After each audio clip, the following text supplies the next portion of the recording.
Good morning বন্ধুরা, তোমাদের সবাইকে স্বাগত জানাই জিকে পয়েন্ট 365 ইউটিউব চ্যানেলের আরও একটি নতুন ভিডিওতে। আজ তোমাদের সাথে আমরা কিছু গুরুত্বপূর্ণ জিকে কোয়েশ্চেন অ্যান্সার নিয়ে আলোচনা করব, যেগুলি বিভিন্ন কম্পিটিটিভ এক্সামের জন্য গুরুত্বপূর্ণ। তাহলে আজকের ক্লাসটা আমরা স্টার্ট করি। প্রথম প্রশ্ন, বিখ্যাত স্থান হাইড পার্ক এটি কোথায় অবস্থিত? সঠিক উত্তরে যাবে লন্ডন। নেক্সট প্রশ্ন, বাদখাল হ্রদটি কোথায় অবস্থিত? সঠিক উত্তর হরিয়ানা।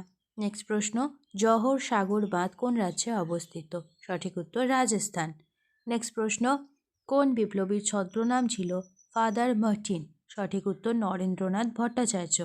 নেক্সট প্রশ্ন, বান্নি তৃণভূমি কোথায় অবস্থিত? সঠিক উত্তর গুজরাটে। নেক্সট প্রশ্ন, সত্যজিৎ রায় কবে ভারতরত্ন পুরস্কার পান? 1992 সালে। নেক্সট প্রশ্ন, কাকে ফরাসি বিপ্লবের সন্তান বলা হয়? নেপোলিয়ন বোনাপার্টকে। নেক্সট প্রশ্ন, সূর্য সেনের ফাঁসি কবে হয়? 1934 সালে। নেক্সট প্রশ্ন, ডটার অফ দ্য ইস্ট কার আত্মজীবনী? বেনজিন ভুট্রোর। নেক্সট প্রশ্ন, ফুসফুসের আবরণীর নাম কি? সঠিক উত্তর প্লুরা। তোমাদের যদি আজকের ক্লাসটি ভালো লাগে তাহলে অবশ্যই একটি লাইক করো, সাথে তোমার বন্ধুদের সাথে ক্লাসটি শেয়ার করে দাও। আর এই রকম ইম্পর্টেন্ট ভিডিও আরও পাওয়ার জন্য অবশ্যই আমাদের চ্যানেলটি তোমরা সাবস্ক্রাইব করে রাখো।